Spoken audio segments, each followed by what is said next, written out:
तस्मै श्री गुरुवे नमः। आइए सभी साधक बहन भाइयों को प्रणाम। जी भैया, आइए इस क्लास की शुरुआत करते हैं। आज का टॉपिक हमारा गायत्री महाविज्ञान भाग 2 से है। गायत्री स्मृति चल रही है और आज का वाचन और सार प्रस्तुतिकरण आदरणीय मनोज जी का है। मनोज भैया आप शुरुआत कर सकते हैं, टाइम भी हो गया है। जी जी जी भैया, प्रणाम सभी को। प्रणाम भैया। एक बार गायत्री मंत्र से हम शुरुआत करते हैं। ओम भूर्भुवस्वः तत्सवितुर्वरेण्यं भर्गो देवस्य धीमहि धियो यो नः प्रचोदयात्। इसमें 17 श्लोक से और 20 तक है इसमें जो हमें दिया गया है। इसमें गुरुदेव ही का बता रहे हैं कि ही हितम मत्वा ज्ञान केंद्रम स्वातंत्र्येण विचारयेत् नानन्ध्यानुसरणं कुर्यात् कदाचित् कोऽपि कस्यचित्। इसका ही का कैसे गुरु ने वर्णन किया है कि हितकारी ज्ञान केंद्र को समझकर स्वतंत्रता पूर्वक विचार करें। हितकारी ज्ञान केंद्र को समझकर स्वतंत्रता पूर्वक विचार करें। कभी भी कोई किसी का अंधानुसरण न करे। बड़ी सुंदर इसमें गुरुदेव ने लिखा है कि कभी भी किसी का अंधानुसरण न करें। देश काल पात्र अधिकार और परिस्थिति के अनुसार मानव जाति के हल और सुविधा के लिए विविध प्रकार के नियम, धर्मोपदेश, कानून और प्रथाएं का निर्माण एवं परिचालन होता है। परिस्थितियों के परिवर्तन के साथ साथ इन प्रथाओं एवं मान्यताओं का परिवर्तन होता रहता है। आदिकाल से लेकर अब तक अनेकों प्रकार की शासन पद्धतियां, धर्म धारणाएं, रीति रिवाज तथा परंपराएं बदल चुकी हैं। समय समय पर जो परिवर्तन होते रहे हैं उन सभी का उल्लेख प्राचीन ग्रंथों में मिलता है। यही कारण है कि उनमें परस्पर विरोधी बातें दिखाई पड़ती हैं। वास्तव में विरोध कुछ नहीं है। विभिन्न समस्याओं का विभिन्न कारणों से जो परिवर्तन रीति नीति से होता रहता है वह पुस्तकों में लिखा तो है, पर वह स्पष्ट नहीं कि ये पुस्तकें और प्रथाएं किस किस काल में रही। इतना गुरुदेव कहते हैं ये तो लिखा हुआ है, लेकिन इस समय नहीं लिखा हुआ है कि किस किस काल में ये हुआ है। यदि इनमें काल का उल्लेख होता तो ग्रंथों में परस्पर विरोध न दिखाई पड़ता और पाठक समझ जाते कि देश काल परिस्थिति के कारण यह अंतर है, विरोध नहीं। ये विरोध का नहीं है, ये अंतर है, क्योंकि काल समय परिस्थिति सब अलग अलग रही है। समाज के संचालन के लिए प्रथाएं हैं, मनुष्य जाति की सुव्यवस्था के लिए उन्हें बनाया गया है। ऐसा नहीं कि उन प्रथाओं को अपरिवर्तनशील समझकर समाज और जाति के लिए उन्हें अमिट लकीर मान लिया जाए। संसार में यदि आदिकाल से बराबर परिवर्तन होता आ रहा है, कई रिवाज आए आज के लिए अनुपयुक्त हैं, तो ऐसा नहीं कि परंपरा मोह के कारण अंधानुकरण किया जाए।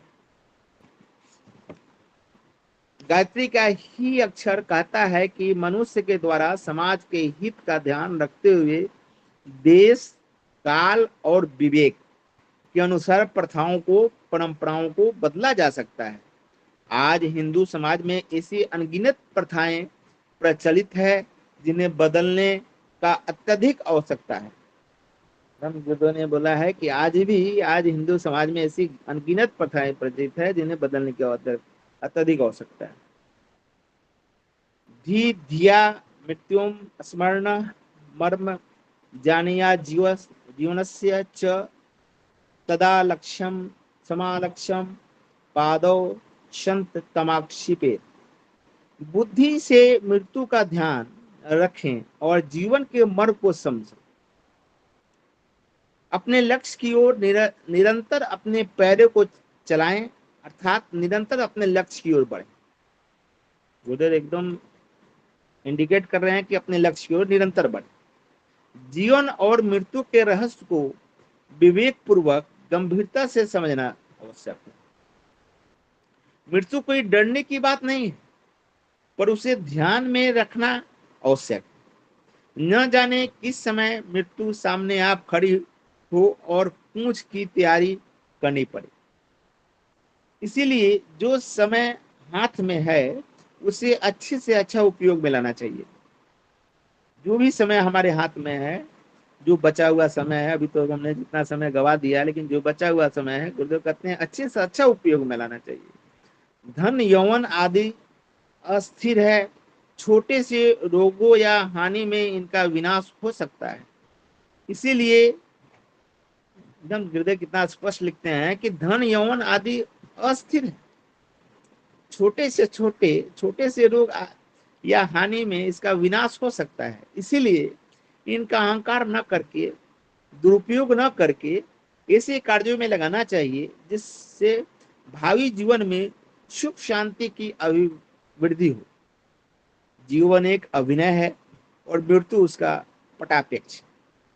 इस अभिनय को हमें इस प्रकार करना चाहिए जिससे दूसरे की प्रसन्नता बढ़े और अपनी प्रसन्नता हो। कितना बढ़िया गुरुदेव एक उदाहरण इसमें लिखते हैं, समझने की चीज है कि नाटक का खेल के समय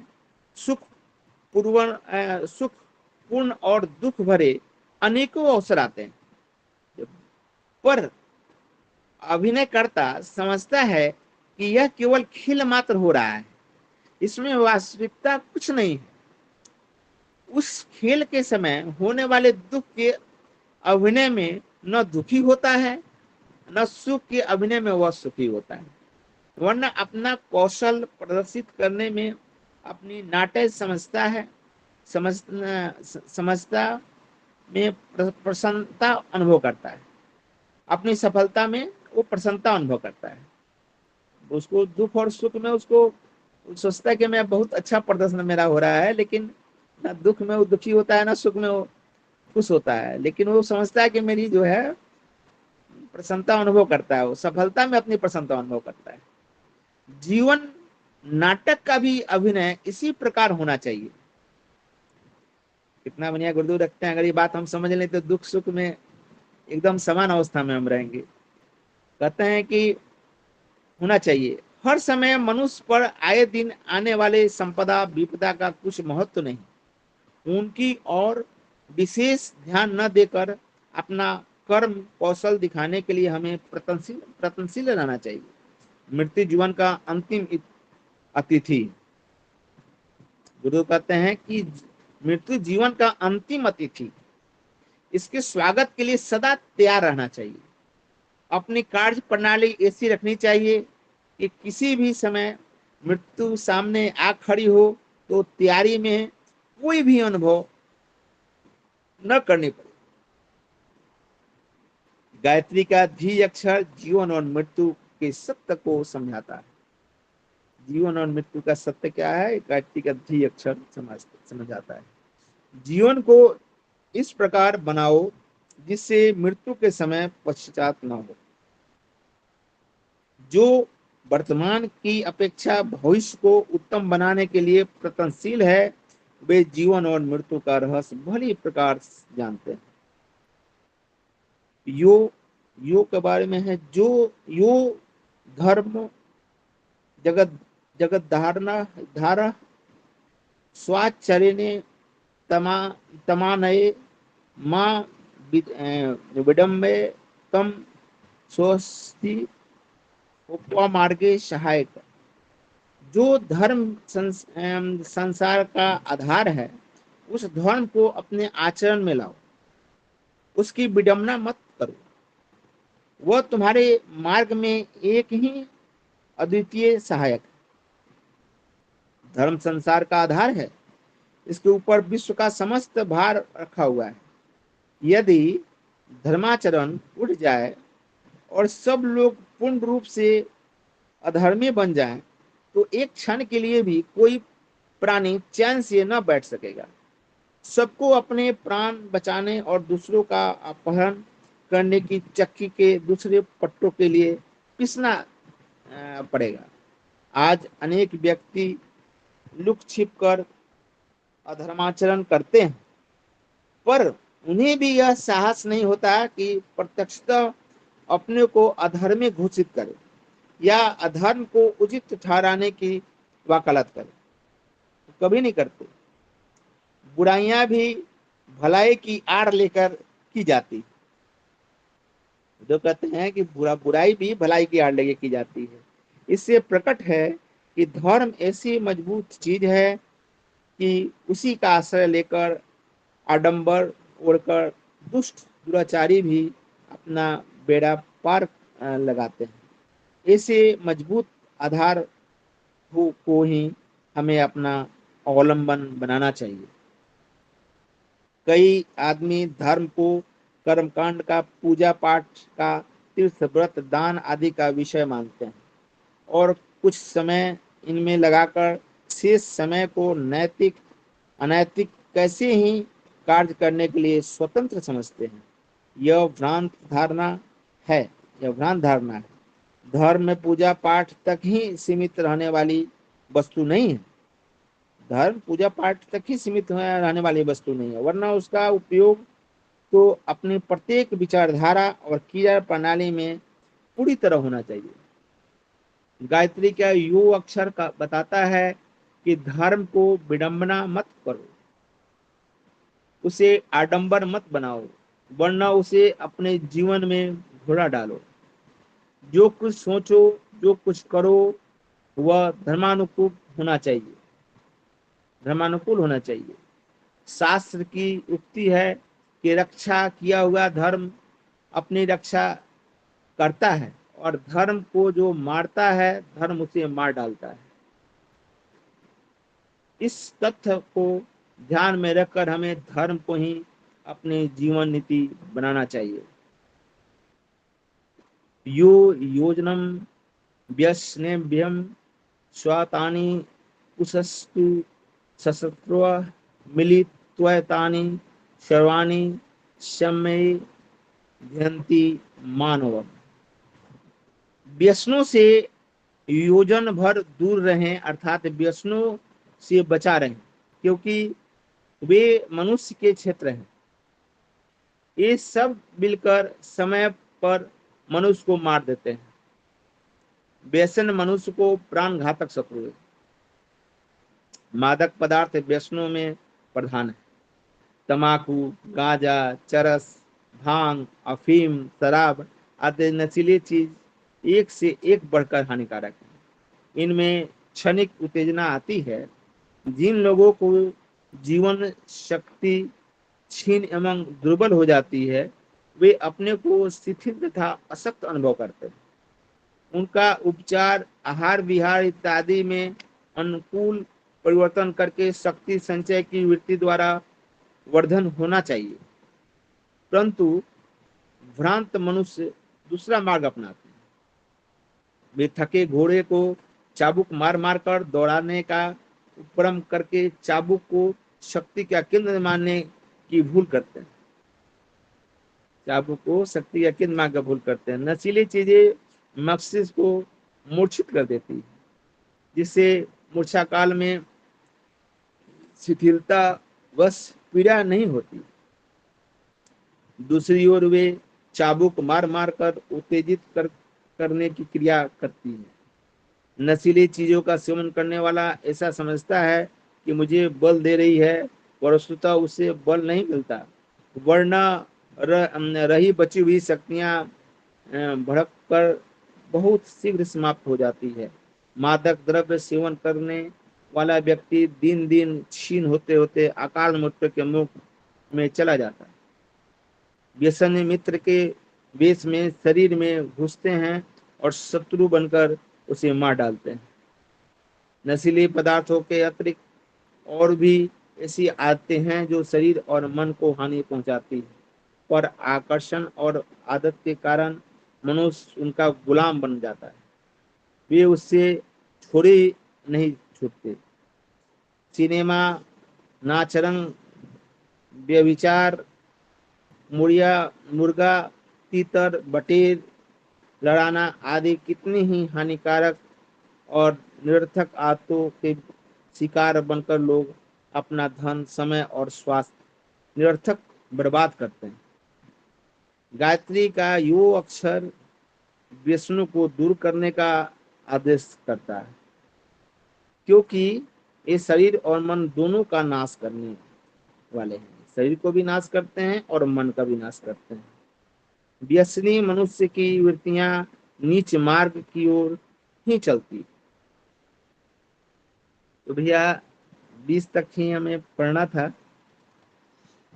बाकी इसमें जो गुरुदेव ने बताया है कि शुरुआत जो किया है ही का, इसमें गुरुदेव कहते हैं कि परिस्थिति के परिवर्तन के साथ साथ इन प्रथाओं एवं मान्यताओं का परिवर्तन होना चाहिए। हमेशा गुरुदेव ने भी कहा काल समय और परिस्थिति के अनुसार उसमें परिवर्तन होना चाहिए। इस सरासर सत्य है। आदिकाल से लेकर अब तक अनेकों प्रकार की शासन पद्धति हमें धारणाएं, रीति रिवाज तथा परंपराएं बदल चुकी है। हम हमेशा देखते हैं कि जो पहले परंपरा थी, जो आज के समय काल परिस्थिति के अनुसार वो उपयुक्त नहीं है। तो गुरुदेव इसमें एकदम इंडिकेशन दिए हुए हैं कि समय समय पर जो परिवर्तन होते रहे हैं उन सभी का उल्लेख प्राचीन ग्रंथों में मिलता है। लेकिन कारण क्या है विरोध का? कि उसमें वास्तव में विरोध कुछ नहीं है, लेकिन हम जो विरोध समझते हैं उसका कारण यही है कि उसमें काल, समय और परिस्थिति वो नहीं दिया हुआ है। ग्रंथ में जो है उसका वर्णन नहीं है, बस उसकी घटनाएं का जिक्र कर दिया गया। और हम क्या करते हैं कि उसको सत्य मान के हम उस पर चलते हैं। तो इस चीज पे हमको ध्यान देना है। और समाज के सुसंचालन के लिए प्रथाएं हैं। गुरुदेव कहते हैं प्रथाएं हैं सुसंचालन के लिए, जरूरी भी है। मनुष्य जाति की सुव्यवस्था के लिए उन्हें बनाया भी गया है। ऐसा नहीं कि उन प्रथाओं को अपरिवर्तनशील समझकर समाज और जाति के लिए उन्हें अमिट लकीर मान लिया जाए, ये भी नहीं है। कहते हैं कि संसार में आदिकाल से बराबर परिवर्तन होता आ रहा है।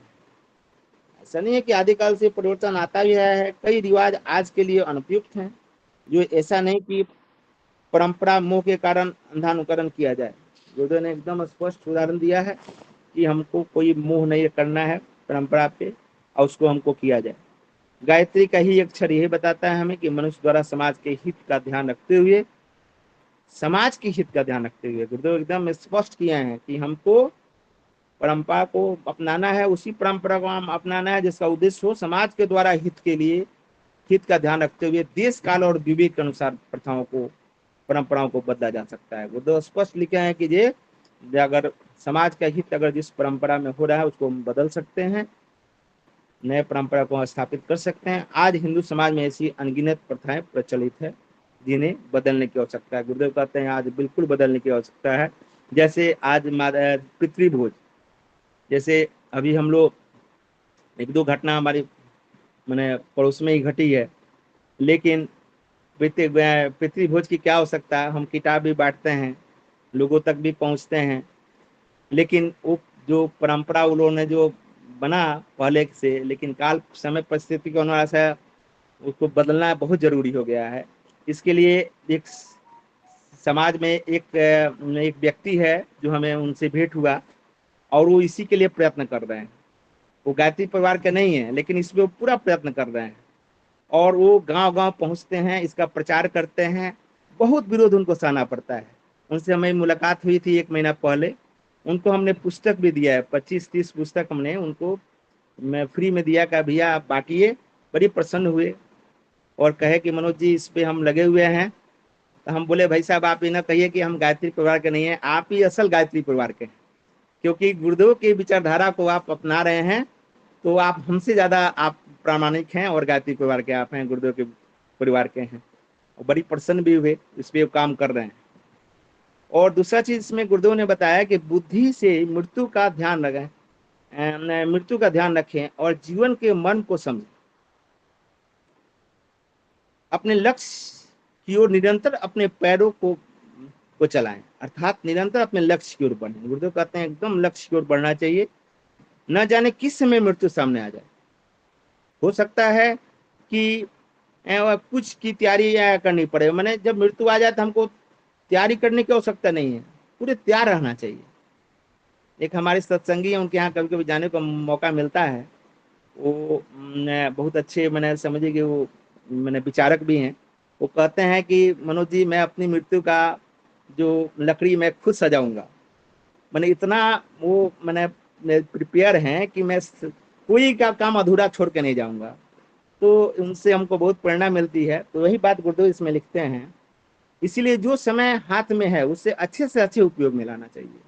धन यौवन आदि अस्थिर है। कहते हैं कि धन यौवन आदि अस्थिर है, इसीलिए जो समय हाथ में है उसे अच्छे से अच्छे उपयोग में लाना चाहिए।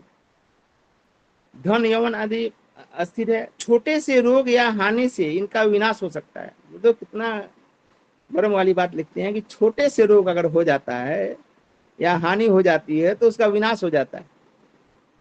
इसीलिए इसका अहंकार न करके, दुरुपयोग न करके ऐसे कार्यों में लगाना चाहिए जिससे भावी जीवन में सुख शांति की अभिवृद्धि हो।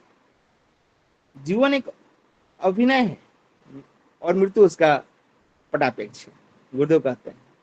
और गुरुदेव ने इन्हें बहुत सुंदर इसमें एक उदाहरण दिया है हमको। बहुत जब पढ़े तो हमको बहुत प्रेरणा इससे मिली कि नाटक या खेल के समय महत्वपूर्ण और दुख भरे अनेकों अवसर आते हैं, पर अब अभिनयकर्ता समझता है कि यह केवल खेल मात्र हो रहा है, इससे वास्तविकता कुछ नहीं। उस खेल के समय होने वाले दुख के अभिनय में न दुखी होता है, न सुख के अभिनय में वो सुखी होता है।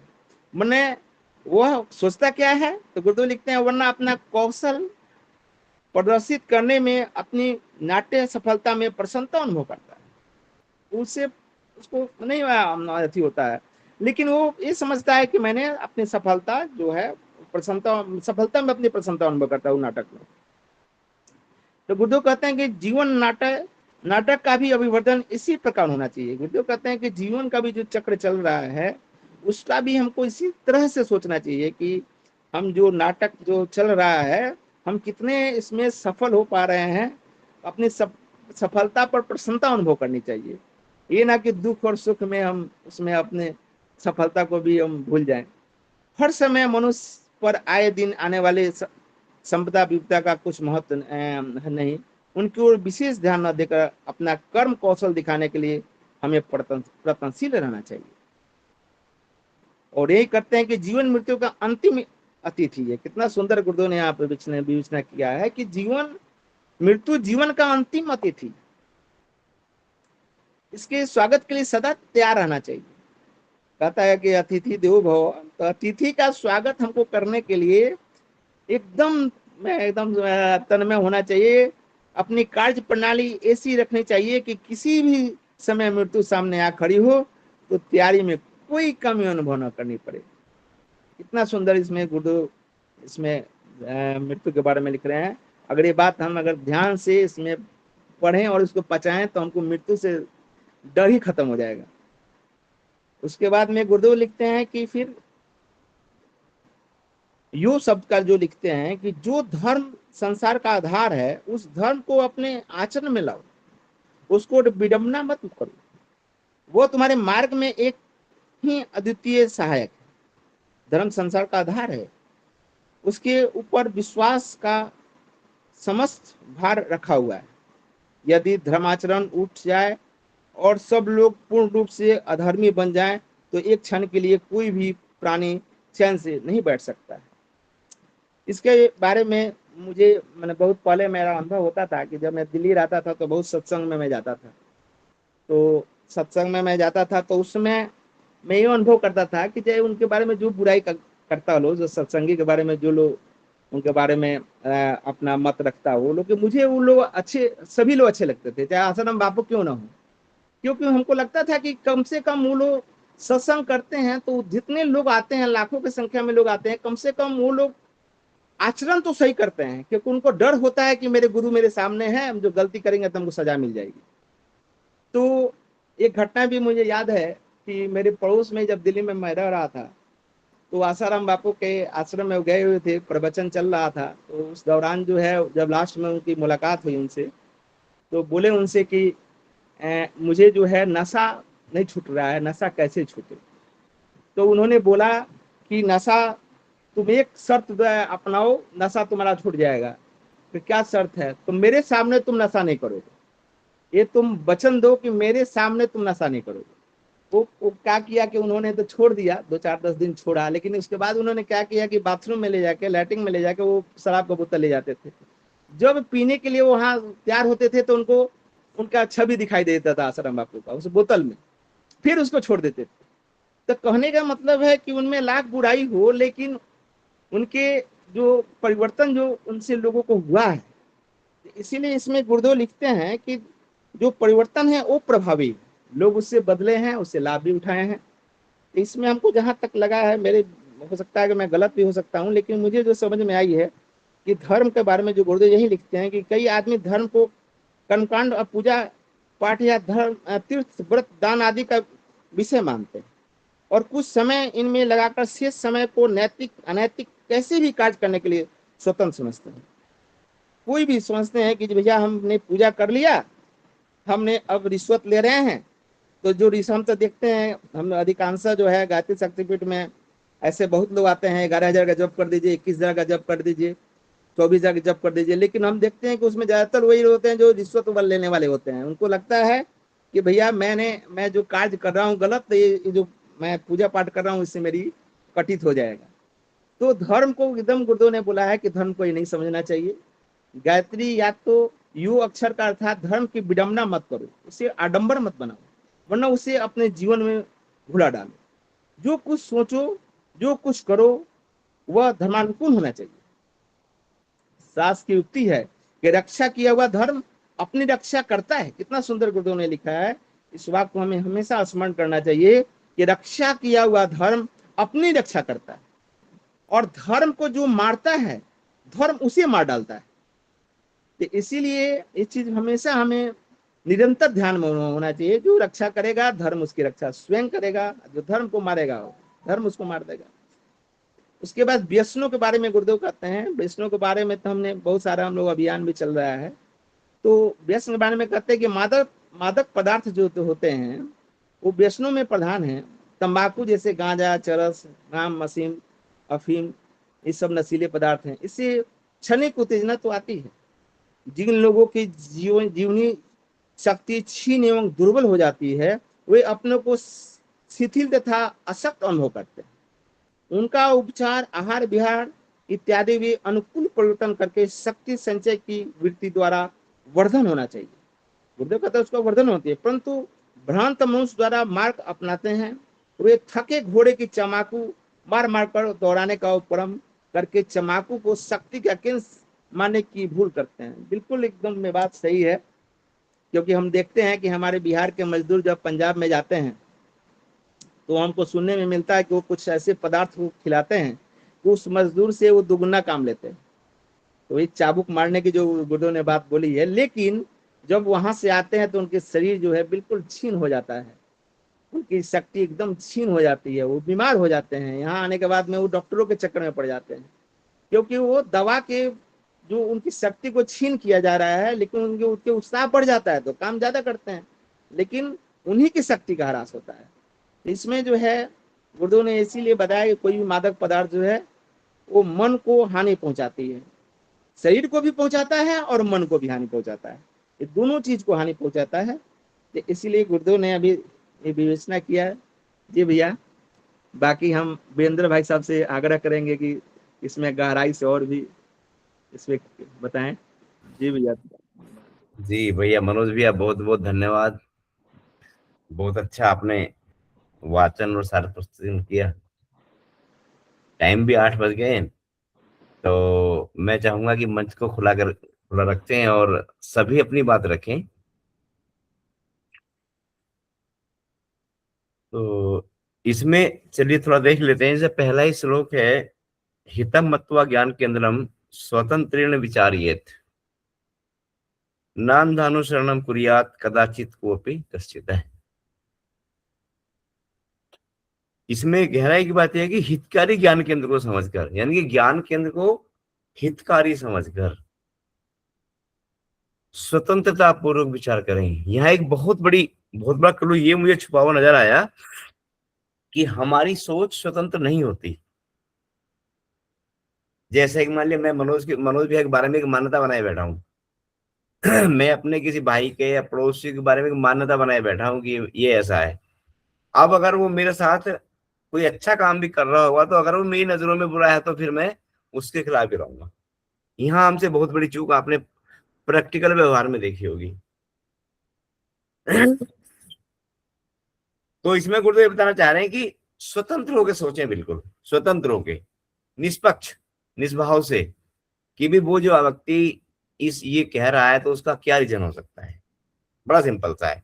पहली कोई भी मान्यता उसमें ना थोपे।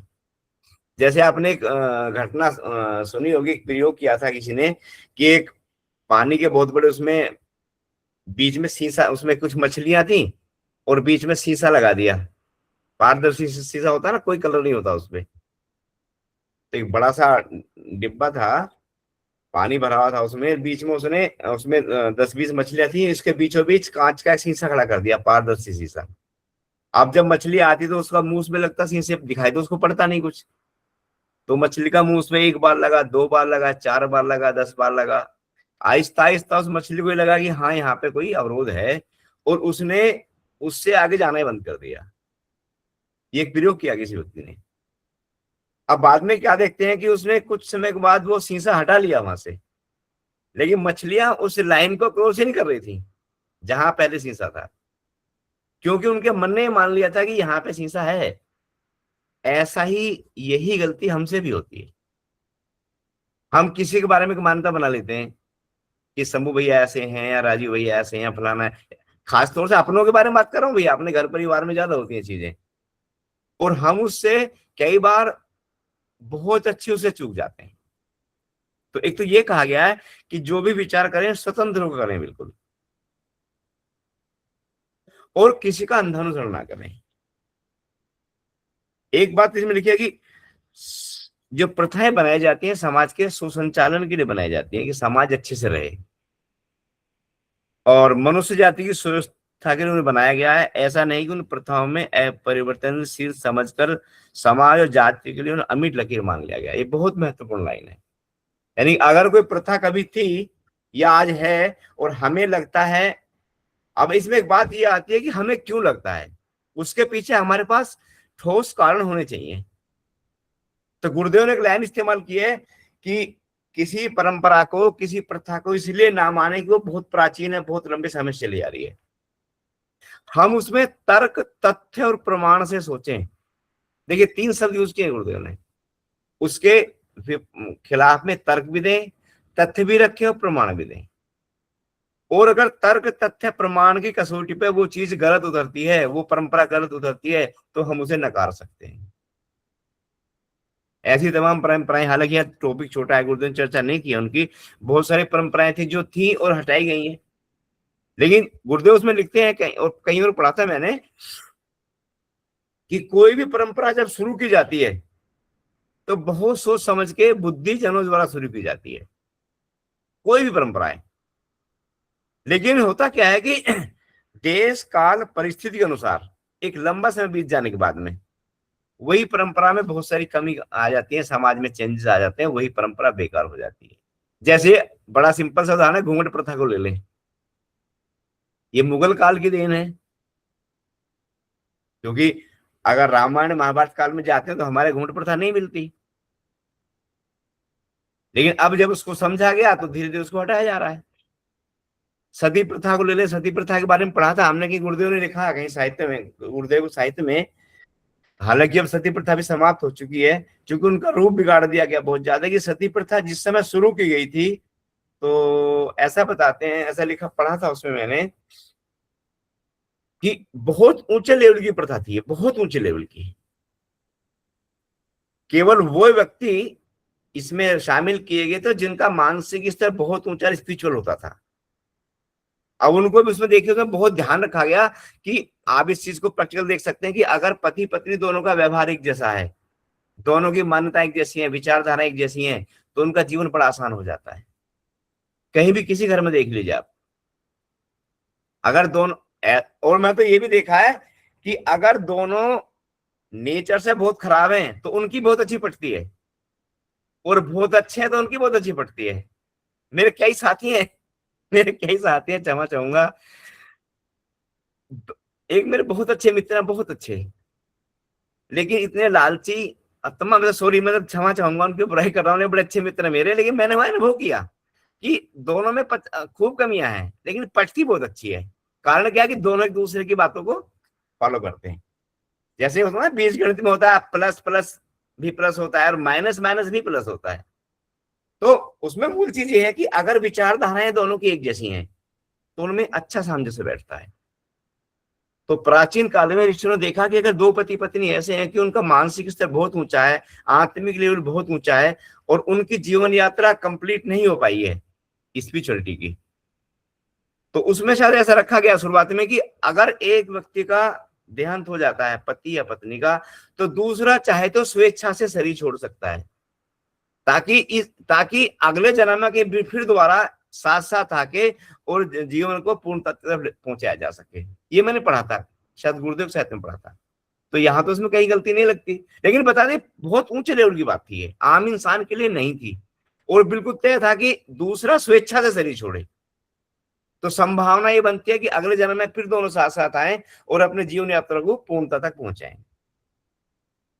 लेकिन अब उसमें क्या हुआ, धीरे धीरे धीरे धीरे कमी आ गई समय काल का, बताते हैं बाद में जबरदस्ती होनी शुरू हो गई, सभी लोगों ने उसको उल्टे सीधे काम होने शुरू हो गए, तो बाद में उसको तो बदलना पड़ा। तो गुरुदेव का कहना यह कि कोई भी परंपरा जब शुरू की जाती है तो बहुत ऊंचे उद्देश्य को लेकर शुरू की जाती है, लेकिन एक समय के बाद फिर उसमें कमी आनी शुरू हो जाती है। जैसे अपने विचारों के बारे में गुरुदेव ने लिखा है कि हमारे विचार 1000 वर्ष तक काम करेंगे। ये गुरुदेव ने, आपने सबने पढ़ा होगा। तो 1000 वर्ष तक कहने का मतलब ये है कि संभव सी बात है कि 1000 वर्ष के बाद में देश काल परिस्थितियां बहुत कुछ चेंज हो जाए, तो फिर किसी नए ऋषि को आना पड़े, नए तरीके से फिर स्मृतियां लिखनी पड़े। तो इसमें ये चीज बड़ी अच्छी लगी भैया। और चूंकि समय भी हो गया है तो ज्यादा मैं नहीं लूंगा, समय नहीं लूंगा। एक इसमें ये बड़ा इंपॉर्टेंट लगा मुझे, यो धर्मो जगदा धार है, स्वाचरणे तमाने, मां विडंब्या तम सुवस्ति को मार्गे सहायक है। ये बड़ी समझने की बात है। इसमें गुरुदेव स्पष्ट कह रहे हैं कि यो धर्मो जगताधार है, जो धर्म जगत का आधार है, यानी जिस पर जगत टिका हुआ है। अब धर्म को हम क्या मान लेते हैं ना, पाप पुण्य वाली चीज मान लेते हैं एकदम से, और बस पाप पुण्य में फंस जाते हैं। धर्म मीन्स अगर उसको व्यवहारिक इस तरह पर समझें तो एक ऐसी व्यवस्था जो ऋषियों ने बनाई थी और जो मनुष्य को उसके जीवन की पूर्णता की तरफ लेके जाती है। सामान्य परिभाषा को ज्यादा वो नहीं इसमें। तो अब वो ऐसे नियम बनाए गए कि भाई इन व्यवस्थाओं में चल के मनुष्य अगर जीवन जिए तो बहुत जल्दी बहुत ऊंचाई तक जा सकता है। तो ऐसे उसको धर्म कहा जाता है। जैसे हमारे उसमें स्नेह सौजन्य है और अनुबंध अनुशासन है, तो ऐसे 10 धर्म है वो। तो उनको अगर मानते हैं हम, तो देखिए उनको मानने का मतलब है कि हम बिल्कुल पूरी तरह से ईश्वर के अनुशासन को मान रहे हैं, और जब हम ईश्वर के अनुशासन को अपने जीवन में उतारेंगे तो ईश्वरीय शक्तियां 100% हमें सपोर्ट करेंगी। खुशामद वाली बात नहीं है। एक श्लोक आता है, धर्मो रक्षता रक्षता रक्षिता, जिसकी बाद में व्याख्या की गुरुदेव ने कि जो धर्म की रक्षा करता है, यानी कि जो धर्मानुकूल व्यवहार करता है, धर्म के अनुसार चलता है, धर्म उसकी रक्षा करता है। सिंपल सी बात है, कोई क्रिया करेंगे उसकी प्रतिक्रिया होगी। तो इसको समझाने का प्रयास किया गुरुदेव ने कि हम उन तमाम सिद्धांतों को अपने जीवन का आधार बनाएं तो परमात्मा हमें अपने मार्ग चलने में सपोर्ट करेंगे। तो जो भी ज्यादा समय ना लेते हुए 8-10 हो गए हैं तो चलिए मंच को जरा ओपन कर लेते हैं। जी शंभू भैया का हैंड रेज है। जी शंभू भैया।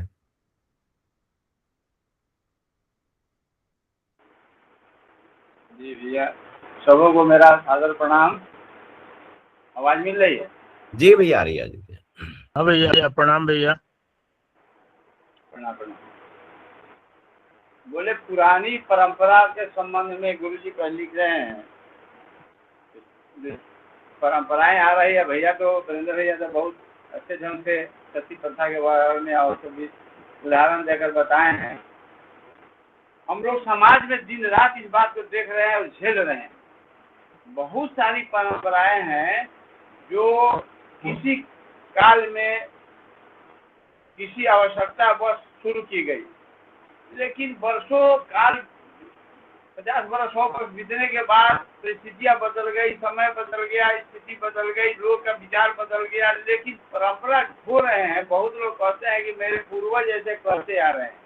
मैं इसके लिए अपने समाज में भी इसके लिए मैं बहुत बार बार हो जाता हूँ, लोग तो हमको खराब कहते हैं, लेकिन मैं कहता हूँ कि कोई भी परंपरा है तो उसको हम विवेक से तोलेंगे, बुद्धि से देखेंगे कि क्या है, क्यों ऐसा किया गया है, इसकी परंपरा के पीछे क्या मतलब, पूर्वज करते आ रहे हैं तो हम भी करेंगे, ऐसा नहीं होना चाहिए। इसको अपने बुद्धि विवेक से कह रहे हैं गुरु जी की हितकारी ज्ञान केंद्र को समझकर और स्वतंत्रता पूर्वक इस पर विचार किया जाए। मान्यता में नहीं लिया जाए कि हाँ हमारे पिताजी, हमारे दादाजी, हमारे पूर्वज करते आ रहे हैं तो उसको हम करें।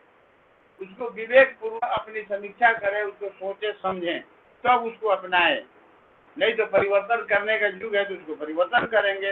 इसको कहते हैं अंधानुकरण करना। अंधानुकरण नहीं किया जाए, ये बहुत व्यावहारिक बात है। हम सभी समाज में हैं और सभी समाज में इस बात को झेल रहे हैं और देख रहे हैं। तो गुरु जी के इस पुस्तक को स्वाध्याय करने से हमें यह शिक्षा लेनी होगी और इस पर विचार करना पड़ेगा। आने वाले दिनों में हम इस पर कितना सोच सकते हैं, इस परंपराओं पर कितना विचार करके अपने परिवर्तन, समाज में परिवर्तन लाने की बात करेंगे। दूसरी बात कहे हैं मृत्यु के बारे में।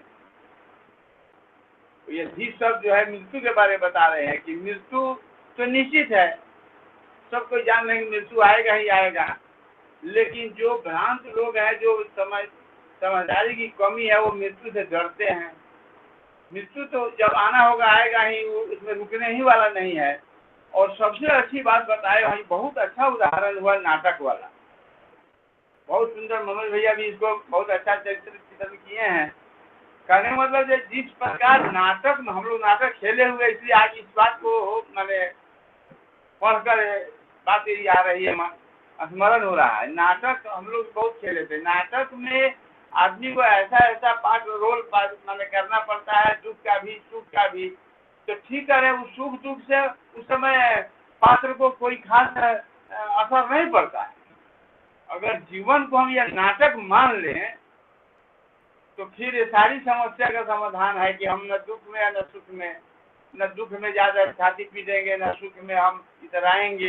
ये समता का जो, समानता का जो भाव हो जाएगा, तो ये समझने की जरूरत है कि, और कह रहे हैं कि मृत्यु जीवन का अंतिम अतिथि है, उसकी स्वागत की तैयारी पहले से करनी चाहिए। हम लोग रिटायर हुए तो रिटायर होने के पहले से हम लोग रिटायरमेंट की तैयारी कर रहे थे, और रिटायर होना ही है, 15 तारीख को रिटायर हो जाना है, और रिटायरमेंट में क्या करना है, ये सारी बातें हम लोग पहले से विचार करते आ रहे थे कि रिटायरमेंट के बाद क्या करना है। तो उसी प्रकार मृत्यु आनी ही है निश्चित रूप से। अब मनोज भैया नाम नहीं बताया, धनंजय जी है एक योग गुरु, वो कहते हैं कि चीता पर मैं लकड़ी रख कर जाऊंगा, बैठूंगा। इतने योगाचार है, पूरा योग में व्यस्त रहते हैं, उतना उम्र होते हुए बहुत स्वस्थ है और एकदम इतना आंख बल उनको है कि कहते हैं कि चीता हम सजाएंगे अपना। तो ये कहने का मतलब है कि मृत्यु से डरना नहीं है, मृत्यु निश्चित रूप से है। और मृत्यु का भय जब रहेगा तो हम कुकर्म नहीं करेंगे, हम अधर्म नहीं करेंगे। ये हमको समझ में आएगी कि मृत्यु है, कभी मर जाना है, सब कुछ छोड़कर चल जाना है, ये बात बताया जा रहा है। और जहाँ तक धर्म की बात है, धर्म में भी बड़ी विडंबना है। पूजा पाठ में धर्म पूजा पाठ तक ही सीमित समझ लेते हैं कि हम लोग धर्म कर लिए, पूजा पाठ कर लिए, तीर्थ कर लिए, दान कर लिए, हो गया, पूजा हो, धर्म हो गया। नहीं, इसका उदाहरण बताते हैं कि एक जगह लिखा हुआ था कि सावन का महीना आ रहा है, तो एक महीने सावन में खूब बोल बम बोल बम बोल बम बोल बम होगा, 11 महीना तौल कम तौल कम तौल कम। तो यही बात है विचार करने की कि एक महीने के सावन के बोल बम कर लेने से 11 महीना कम तौल रहे हैं, बेईमानी कर रहे हैं, शैतानी कर रहे हैं, चोरी कर रहे हैं, तो क्या धर्म हो रहा है। तो यही बात है कि धर्म को हम अपने जीवन में उतारने की जरूरत है। ये घंटी बजा लेने से, आरती कर लेने से, पूजा कर लेने से धर्म पूरा हो गया, काम समाप्त हो गया। कह रहे हैं यहाँ पर गुरु जी कि पूजा पाठ, तीर्थ दान आदि का विषय मानते हैं, और कुछ समय इसमें लगा कर शेष समय नैतिक अनैतिक काम में लोग लग जाते हैं। बाद में हम कर्म में ध्यान नहीं रखते हैं, जो हम कर्म कर रहे हैं ये धर्मानुकूल है कि नहीं, इस बात को ध्यान रखने की जो हर कर्म में ध्यान रखना है कि हम धर्मानुकूल कर रहे हैं कि धर्म विरुद्ध कर रहे हैं, तब जाकर इसकी ऐसी हम लोग लाभ मिलेगा इसका। अब व्यसन की बात है, व्यसन तो प्राणघातक शत्रु है मनुष्य का व्यसन। और व्यसन गुरु बाबूजी बताते हैं कि ये निर्जीव चीज भी ऐसे सजीव मनुष्य पर इतना भारी पड़ जाता है। बाबूजी एक बार कह रहे थे एक चुटकी सुरती जो है मनुष्य पर इतना भारी है कि नहीं छूटता है, लोग कहते हैं कि नहीं छूट रहा है। तो ये सब मादक पदार्थ तो सबसे ज्यादा व्यसन में आपका प्रधान है। और यह व्यसन जो है मित्र बनकर घुसता है शरीर में, मित्र बनकर। उस समय बड़ा अच्छा लगता है, थोड़ा सा छोटा एक पैग ले लीजिए ना भाई, क्या लगा हुआ है, छोड़िए मैं समिति में पड़े हुए हैं, क्या नहीं पीने के बाद करते हैं, आप छोड़िए एक पैग ले लीजिए, थोड़ा सा ले लीजिए, कहकर घुसाया जाता है शरीर में उसको। एक पैग दिलाने के बाद फिर लोग अपने से पैग मांगने लगता है। तो इसीलिए बताया है, गुरु जी लिख रहे हैं कि व्यसन मित्र के भेष में शरीर में घुसता है और शत्रु बनकर उसे मार डालता है। ये समझ, एक बहुत मार्मिक बात है, इसको समझने की जरूरत है। जी भैया, मैं आपको जो समझ में आया मैंने बताया, बहुत बहुत धन्यवाद जी। दो शब्द बहुत शंभू भैया जी, दो शब्द मैं भी भैया। जी भाई साहब जी। ये हमारे हैंड रेज नहीं है, इसीलिए बीच में, इसके लिए कोई नहीं क्षमा। सर, आपको कोई नहीं सर, कोई नहीं, आप बोलिए। जी भैया, सभी साधक भाई बहनों को प्रणाम। चर्चा बहुत अच्छी चल रही है। तो अब मनोज भैया का वाचन भी आज बहुत बढ़िया हुआ है, सार प्रस्तुतिकरण भी बहुत अच्छा हुआ है, उनको विशेष रूप से धन्यवाद। तो आज के जो प्रसंग है उसके प्रथम श्लोक में हमको एक चीज बहुत अच्छी लगी है कि जिसे रिवाज के संबंध में, प्रथा के संबंध में इसे दिया हुआ है, इसमें दिया हुआ है, तो उसमें हमको एक चीज अच्छा लगा। आवाज जा रही है भैया? जी भैया आ रही है, बोलिए। जी जी। तो इसमें दिया हुआ है कि कई रिवाजें आज के लिए अनुपयुक्त है, तो ऐसा नहीं कि परंपरा मोह के कारण अंधानुकरण किया ही जाए। देखिए, बहुत अच्छी बात है कि आज के समय में कुछ रिवाजें ऐसी है जो अनुपयुक्त है, उपयुक्त नहीं है आज के लिए, आज के समाज के लिए, आज की परिस्थिति के लिए। जब कभी वैसी परिस्थिति रही होगी, वैसा समाज रहा होगा, वैसी व्यवस्था रही होगी, तो उपयुक्त समझा जाता होगा। लेकिन आज जो है उसको अनुपयुक्त समझा जाता है। तो ऐसा नहीं किया जाए कि परंपरा जो चली आ रही, बहुत सारी हम लोगों के यहाँ भी बहुत सारी परंपराएं हैं परिवार में, जो देखने में लगता है कि ये नहीं होना चाहिए, लेकिन परंपरा के मोह के कारण या हम लोग को ऐसा कह दिया जाता है कि हमारे पूर्वज करते आ रहे हैं तो हमें भी करना चाहिए। तो गुरुदेव ने उसका यहाँ खंडन किया है कि परंपरा मोह के कारण अंधानुकरण किया जाए, ये जरूरी नहीं है, अच्छा नहीं है। आगे इसमें है कि मनुष्य समाज के हित का ध्यान रखते हुए, मनुष्य समाज के हित का ध्यान रखते हुए देश काल और विवेक के अनुसार प्रथाओं को, परंपराओं को बदला जा सकता है।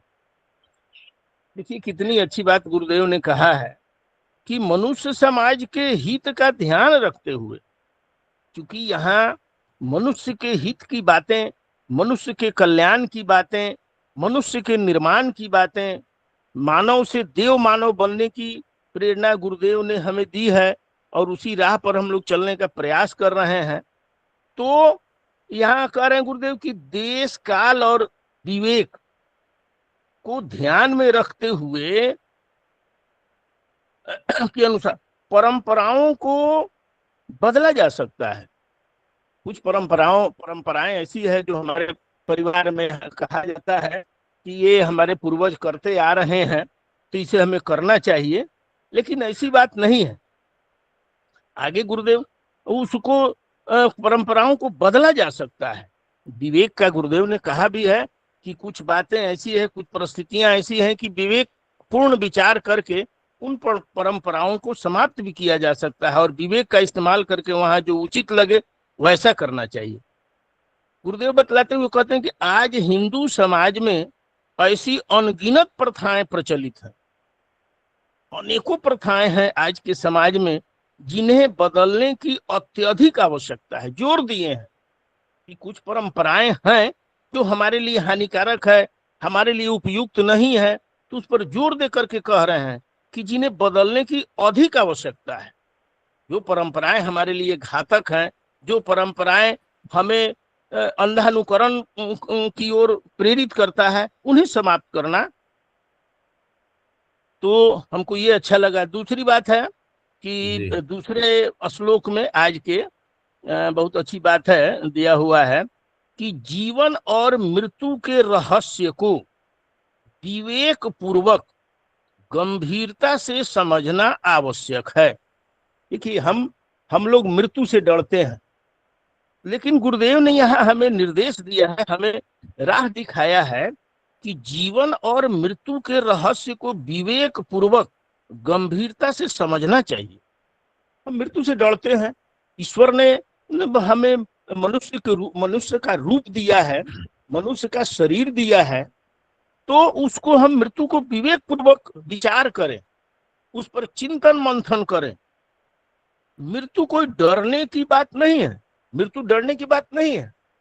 और एक और बात है भैया कि हम लोग हर जगह हमारे हमारे पूर्वजों ने, हमारे ऋषियों ने हमें तो इतना मार्ग दिया है, हम जिस मार्ग पर चल रहे हैं हमें बतलाया जाता है कि ये शरीर जो है, हम शरीर नहीं, हम आत्मा है, और आत्मा कभी मरती नहीं है।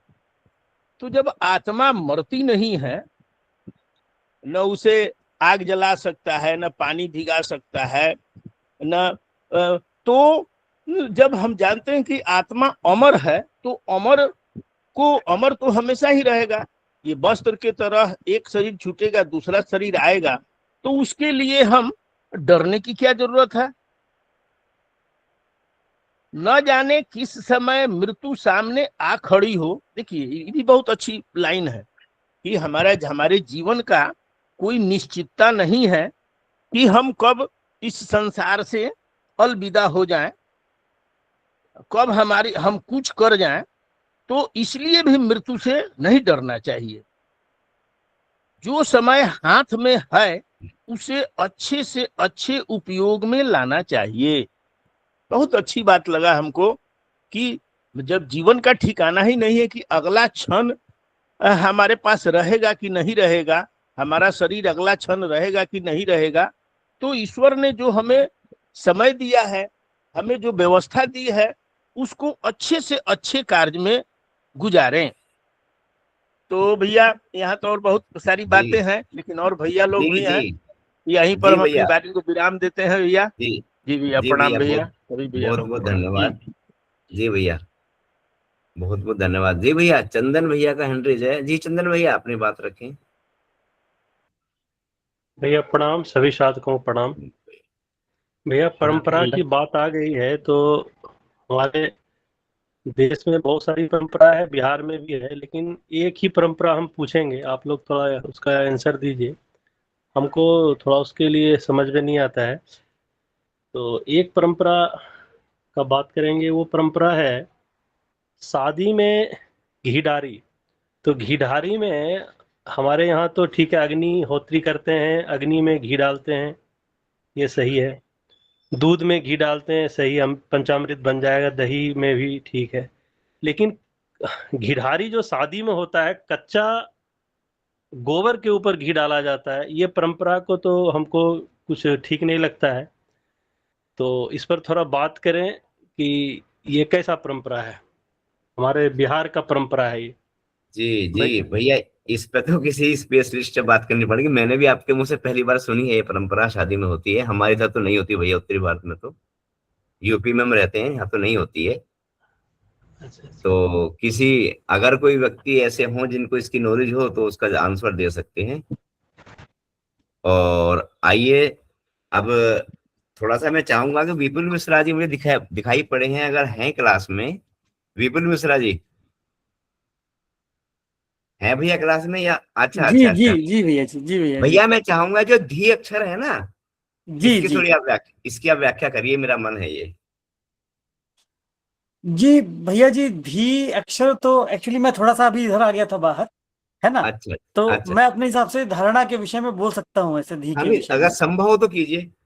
जी जी जी जी, मतलब आप थोड़ा रेफरेंस दे दीजिए धी का, मतलब गुरुदेव जी ने किस संदर्भ में कहा है, बस आप अच्छा बता अच्छा। दीजिए। गुरुदेव कहते हैं बुद्धि से मृत्यु का ध्यान रखें और जीवन के मर्म को समझें, तब अपने लक्ष्य की ओर निरंतर अपने पैरों को चलाएं, जी जी अर्थात जी निरंतर अपने लक्ष्य की ओर बढ़ें। जी जी जी। देखिए, इसमें जो समझ में आती है, जैसे कि जो हमारे, मतलब जो चैतन्य के सबसे पास बैठा हुआ चीज है वो बुद्धि है। जी विषय आप समझें, मतलब जी मन, देखिए क्या है, ये सब चीजें अगर देखा जाए, जैसे मैं क्या कहना चाहता हूं, जैसे वही जल है, ठीक है। अगर वो जल बह रहा है ऋषिकेश या हरिद्वार में, तो उसे हम गंगा जी कहते हैं। अगर हम उसको बोतल में भर लेंगे तो हम ये नहीं कहेंगे कि हमारे बोतल में गंगा जी हैं, तो वो गंगा जल के विषय में आ जाए। तो ये जो बुद्धि को अगर हम समझ लें यहाँ पे, उसी चैतन्य में जब कंपन होता है, ठीक है, हलचल होता है, तो वही चैतन्य, हलचल उसमें किस प्रकार की है, उसी प्रकार के हलचल के कारण उसका दूसरा नाम दे देते हैं। है कुछ नहीं, है वही, वही पानी बोतल में है, वही पानी गंगा जी है, वही पानी बर्फ है, वही पानी समुद्र में है। भिन्न भिन्न कारणों से उनको उपाधियों को धारण कर दिया गया है। तो जो बुद्धि है ना, ये निश्चयात्मक है। बुद्धि का विषय जो है, यह एकदम निश्चयात्मक है। मन को इसलिए कंट्रोल कहाँ करता है? मन को कंट्रोल बुद्धि कर सकती है। मतलब जैसे कहते हैं ना कि इंद्रिया इंद्रिया अंदर समेट लीजिए मन, मन से श्रेष्ठ, जो श्री कृष्ण जी गीता में बोलते हैं ना, हम्म। मतलब इंद्रियों से श्रेष्ठ मन है, मन से श्रेष्ठ बुद्धि है, बुद्धि से श्रेष्ठ तत्व है। तो तत्व को, तत्व मतलब बुद्धि से ऊपर से तत्व आ रहा है। तो अगर हम बुद्धि को ट्रेंड करना चालू कर दें मृत्यु के विषय में, ठीक है, हालांकि मृत्यु भी क्या है, मृत्यु भी एक उपाधि ही है, क्योंकि कुछ हो तो रहा नहीं है, क्योंकि पूरा जगत तो अद्वैत है अगर मुख्यता देखा जाए। और हम इस चीज को जितना ज्यादा बुद्धि में बिठा लें, उतना ही हम इन शब्द शब्द जैसे कहता नहीं, अब उन्होंने कहा है अपने शंकराचार्य जी ने, सद शब्दरण्यम चित्त भ्रमण कारणम, ये जो शब्दों का जंगल है, ये चित्त भ्रमण का कारण बनता है मात्र। कभी कभी क्या होता है, ये भिन्न भिन्न चीजों में हम इतना ज्यादा परेशान हो जाते हैं कि सच्चाई दिखनी बंद हो जाती है। तो सच्चाई का विषय क्या है कि मृत्यु, मृत्यु जनरली क्या है कि हमने एक उपाधि ग्रहण कर ली है इस जीवन में, और उसका हमको नाटक खेलना है, ठीक है। अब जैसे सलमान खान है, सलमान खान ने कोई पिक्चर करी, ठीक है, सलमान खान को तो पिक्चर करने का पैसा मिल रहा है, लेकिन वही हम पैसा दे के रो रहे हैं उसको देख करके। तो क्या है, उनको हमने सत्य के जैसा स्वीकार कर लिया है, जो आपने मछली वाली बात बताई कि जी सत्य जैसा स्वीकार कर लिया है। तो ये बुद्धि से धारणा को रोज प्रैक्टिस करते रहना, daily daily daily daily practice करते रहना, ठीक है। इसका मैं एग्जांपल भी दे सकता हूँ, बहुत अच्छा एग्जांपल है, एक दिन मतलब मैंने शायद पहले दिया भी हो। अब आप देख लीजिए, जैसे कि मुझे अभी खाना खाएंगे थोड़ी देर के बाद, ठीक है, एकदम सिंपल सा एग्जांपल दे रहे हैं, अभी सभी लोग आप खाना खा के रखेंगे। आप वही देखिए, वही जो रोटी बाहर रखी हुई है ना, ठीक है, जब तक मैंने ये धारणा कर ली है कि यह मुझसे भिन्न है, ठीक है, वहां पे ममता का भाव है, तो यह मेरी रोटी हो जाती है। जैसे ही वो रोटी पेट के अंदर गई, वह मैं बन जाती है, बिल्कुल सही बात है। क्योंकि उसको मैंने अपने स्वरूप में स्वीकार कर लिया, ठीक है। तो हुआ कुछ नहीं है, ये संसार में पूरा तत्व ब्रह्म ही है, ठसाठस वही भरा है, उसके अलावा कुछ है ही नहीं, ठीक है। लेकिन क्या है, प्रतिक्षण वह अपने स्वरूप को बदल रहा है जी देखते हुए। तो अपनी बुद्धि को अगर निश्चयात्मक करके ऐसी जगह सेट हो जाया जाए जाके, जिससे हमें किसी भी चीज में फर्क ही ना पड़े। गुरुदेव जी यही कहना चाहते हैं, मृत्यु मतलब जी क्या, मृत्यु कुछ नहीं, पहले से ही सोच के रखते हैं यार, ठीक है, कल होनी होती है तो आज होती है, ठीक है। लेकिन ये बात कहना आसान है। जी अब मैं सही से प्रैक्टिकल बात पे कर रहा हूँ, जैसे मैंने देखा कि मुझे बीच में अच्छे अनुभव होते हैं, कभी बहुत अच्छे अनुभव हो रहे थे, लेकिन वही जब कहना तो बहुत आसान है, देह भाव में मत रहो, देह भाव में मत रहो, परंतु चूंकि देह के माध्यम से ही जी रहे, कुछ भी देह में समस्या होती तो मुझे जीने नहीं देती। तो करना क्या है, सिर्फ इस निष्ठा को पकाना है, ठीक है। जी क्योंकि जी रीजन क्या है, आप ब्रह्म बनेंगे तो बनावटी ब्रह्म बनेंगे, ठीक है, बनने की कोशिश करेंगे। क्योंकि अब देखिए क्या है ना, कितने दिनों तक ये सब चीजों में फंसे रहेंगे, साधना उपासना ये करते करते करते, इसके ऊपर आप देखो तो उससे हम तो क्या होगा, क्योंकि कोई भी क्रिया है उसके पीछे जब तक वो क्रिया का बल है तब तक चलेगा। पत्थर हम ऊपर फेंकेंगे, पत्थर ऊपर जाएगा, जैसे मेरी क्रिया शक्ति जाएगी पत्थर नीचे आ जाएगा, ठीक है। तो जब तक हम बनने की कोशिश करेंगे तो हमको लगेगा जब तक हम मंत्र जपते हैं तब तक तो हम ब्रह्म हैं, जब तक हम समाधि में रहते हैं तब तक तो हम ब्रह्म हैं। लेकिन यह भ्रांति है, आप बन नहीं रहे ब्रह्म, आप हैं ही, आपका जो नित्य उपलब्ध स्वरूप है जी जी वही भैया, ब्रह्म है, बस बिल्कुल भैया, उसको ही क्षमा क्षमा चाहेंगे, जी टाइम की बाउंडेशन है, जी 2 मिनट ऊपर जी हो जी गए हैं हमारे। जी, मुझे जो समझ में आया भैया, जो मुझे नहीं, समझ में बिल्कुल आया। बिल्कुल हाँ, बिल्कुल सही बात है। बस और भैया ये बस भी कहना चाहूंगा मैं कि आपका चिंतन बहुत ऊंचा होता है। कल भी मेरा मन था आपसे कुछ बात करने का, लेकिन चूंकि टाइम पूरा हो गया था। जी जी और जी आपके चिंतन को पकड़ना भैया, जिस चिंतन की आप बात करते हो ना, उस चिंतन को पकड़ना इतना आसान नहीं है। वो जो जी, पहुंचेंगे लेकिन वहां पे उपासना साधना आराधना प्रयास नहीं से। नहीं, प्रयास प्रयास करते रहे, मतलब प्रयास करते रहे सब लोग, जी भैया क्योंकि जी, बेहतर पहुंच कोई नहीं पाया है अभी, सब जी लोग हम भैया, लोग रास्ते में ही है बस। जी, जी प्रणाम भैया, भैया, बहुत बहुत धन्यवाद। प्रणाम। आइए दो वीरेंद्र भाई साहब, दखल दे रही हूँ। विपुल बेटा बहुत अच्छा। संबंधी पूछताछ करने के लिए कृपया हैश दबाएं। दीदी, आवाज नहीं आ रही भैया आपकी। पिछले भैया सारे प्रैक्टिकल एग्जाम्पल दिए हैं उन्होंने, विपुल बेटा ने, जी जी और जी बहुत सुंदर लगता है। बिल्कुल ऐसा लगता है कि वाकई में जब ये बोलते हैं तो लगता है दिमाग खुल गया और पेट भर गया, संतुष्टि हो गई। जी दीदी जी, बिल्कुल बिल्कुल सही बात। आहार मिल गया। जी जी, बहुत बहुत धन्यवाद। जी जी, आइए। वीरेंद्र भाई साहब से आग्रह है कि विपुल भैया को भी समय दिया क्या रहे। जी जी जी भैया, ठीक ठीक ठीक भैया। आइए, थोड़ा सा टाइम और हो गया है, चलिए। आज की क्लास के लिए बहुत अच्छी क्लास रही। मनोज भैया को बहुत बहुत धन्यवाद, बाकी सभी पार्टिसिपेंट को जिन्होंने भी पार्टिसिपेंट किया, तो बहुत बहुत धन्यवाद। आइए, शांति पाठ से क्लास समाप्त करते हैं। ओम शांति शांति शांति। जी, शुभ रात्रि को बहुत बहुत धन्यवाद। जी, साधक भाई बहनों को प्रणाम, शुभ रात्रि, शिवरात्रि। सभी को प्रणाम, सभी को प्रणाम। सभी को प्रणाम। प्रणाम सभी को प्रणाम। बहनों को सभी भाई बहनों को प्रणाम। धन्यवाद। सभी साधकों को प्रणाम भैया, सभी को प्रणाम। प्रणाम दीदी, प्रणाम दीदी। सभी भाई बहनों सभी साथियों को प्रणाम। सभी भाई भैया बहनों को प्रणाम। जय गुरुदेव, शुभ रात्रि।